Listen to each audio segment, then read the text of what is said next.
La mansión se alzaba alta, elegante y fría, muy parecida al niño que vivía en ella. Eason, de tan solo 8 años, era hijo de Daniel Wright, un millonario hecho a sí mismo y padre soltero. Desde fuera, parecían la familia perfecta. Riqueza, estatus, todo lo que el dinero podía comprar. Pero tras las altas verjas y las interminables habitaciones, solo había silencio y tristeza. Eason no había sonreído en años. Desde el repentino fallecimiento de su madre, se aisló de todos, negándose a hablar, negándose a jugar. Decenas de niñeras habían ido y venido. Algunos se marcharon entre lágrimas, otros enfadados. Es imposible, decían, dando un portazo tras ellos. Daniel, sepultado por el trabajo y la culpa, ya no sabía cómo comunicarse con su hijo.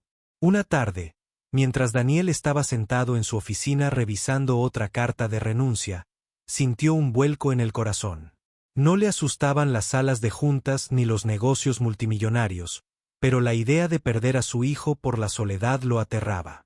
Tal vez simplemente no necesita a nadie, se susurró Daniel. Aunque en el fondo sabía que el corazón de Eason solo esperaba a la persona indicada para abrirlo. Fue entonces cuando María entró en sus vidas. Ella era diferente. No tenía un currículum impecable ni referencias brillantes. Era una mujer pobre, desesperada por encontrar trabajo, que solo poseía una sonrisa amable y una fortaleza silenciosa. Nadie podría haber imaginado que ella, precisamente ella, sería quien lo cambiaría todo. María esperaba nerviosa en la puerta de la mansión, aferrada a la correa desgastada de su bolso. No era el tipo de mujer que uno esperaría ver trabajando en la casa de un millonario. Era viuda y criaba a sus 2 hijos pequeños en un diminuto apartamento al otro lado de la ciudad. La vida había sido dura, pero la bondad siempre había sido su ancla. Cuando la agencia la llamó para ofrecerle el trabajo, casi se rió. ¿La niñera de un millonario? Jamás la contratarán. A mí, pero la desesperación la impulsó a intentarlo. Daniel lo notó enseguida. Su ropa no era cara, sus zapatos estaban algo gastados. Sin embargo, había algo en sus ojos que lo detuvo. No era lástima, no era miedo, era sinceridad. Después de tantas candidatas impecables que habían fracasado, se sorprendió a sí mismo al decirle, «Empiezas mañana». Esa noche, María susurró una oración. No tenía juguetes sofisticados, trucos ni títulos en psicología infantil. Pero sabía una cosa. Los niños no necesitaban perfección. Necesitaban amor. A la mañana siguiente, conoció a Eason. Estaba sentado al fondo de la habitación, con los brazos cruzados y la mirada fría. Ni siquiera levantó la vista cuando ella habló. La mayoría de las niñeras habrían intentado ganárselo con regalos o voces dulces. María no. Simplemente se sentó en el suelo, sacó una manzana de su bolso y comenzó a pelarla.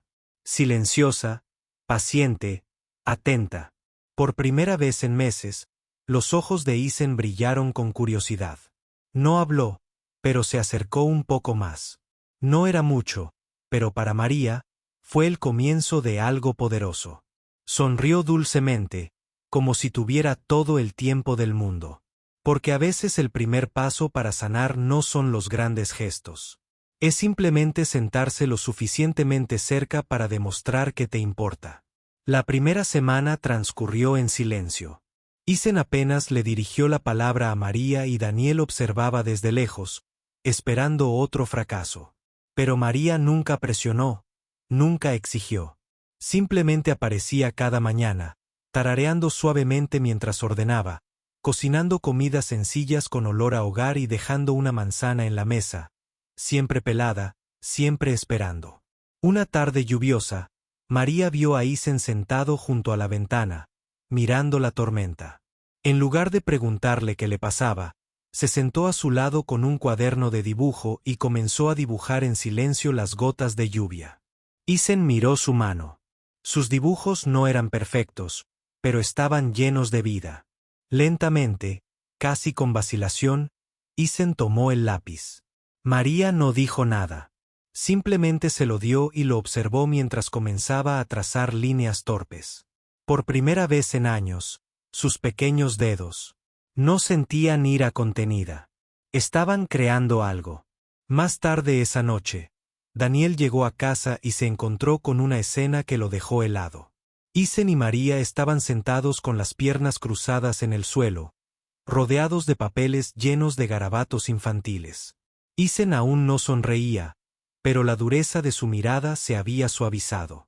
Esa noche, Daniel se sorprendió susurrando, tal vez ella sea diferente.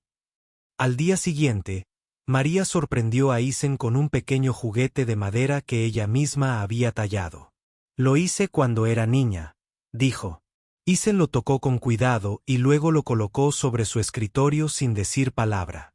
Pero esa noche, Daniel se fijó en el juguete que estaba sobre la mesita de noche de Isen, justo al lado de la fotografía de su madre.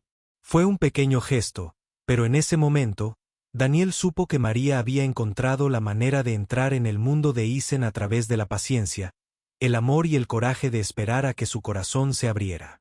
Pasaron las semanas y, poco a poco, María se convirtió en una presencia silenciosa que Isen no podía ignorar. Ella nunca le reprochó su silencio. Nunca le obligué a jugar. En cambio, ella lo invitaba a compartir momentos, pequeños actos cotidianos que transmitían calidez. Hornear pan juntos, regar el jardín, leer en voz alta, incluso cuando él fingía no escuchar. Un sábado, Daniel tuvo que asistir a una reunión que se prolongó hasta tarde, dejando a Isen y María solos para cenar. Preparó una comida sencilla, espaguetis con salsa casera. Al sentarse, María enroscó torpemente su pasta, y los fideos se le resbalaron, salpicando salsa sobre su delantal.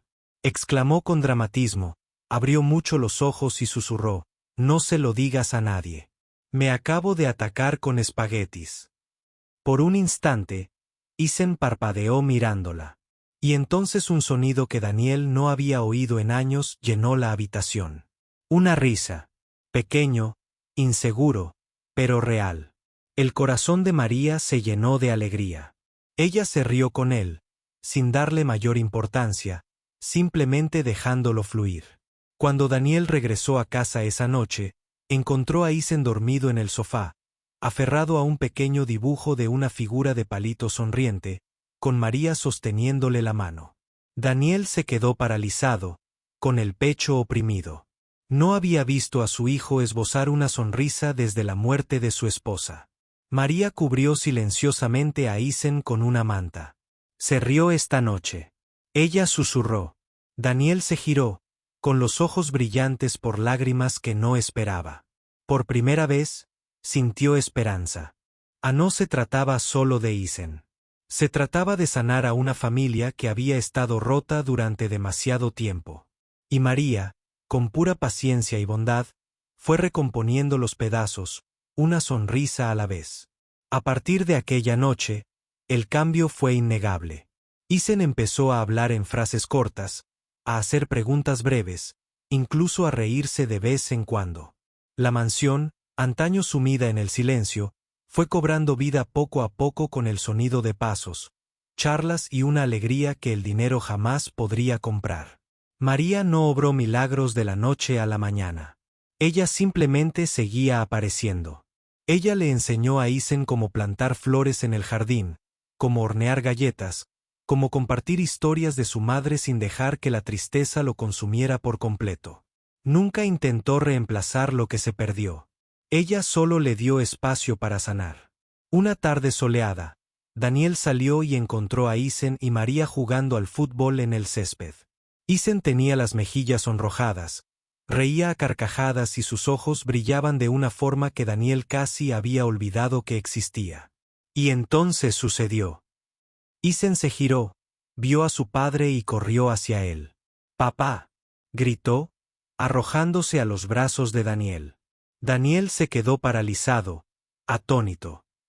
Era la primera vez en años que Isen lo llamaba papá.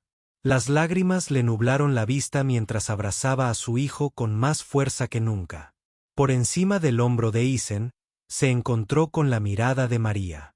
No sonreía con orgullo ni buscaba reconocimiento. Ella simplemente parecía agradecida, feliz de que Isen hubiera encontrado el camino de regreso. En ese momento, Daniel comprendió algo que ninguna fortuna podría enseñarle. El amor no proviene de la riqueza, sino de la generosidad. María le había dado a su hijo el único regalo que no podía comprar: alegría. Meses después, la mansión ya no era solo una casa. Era un hogar. Y en el centro de todo estaba una mujer que llegó con pura bondad y les devolvió todo lo que realmente importaba.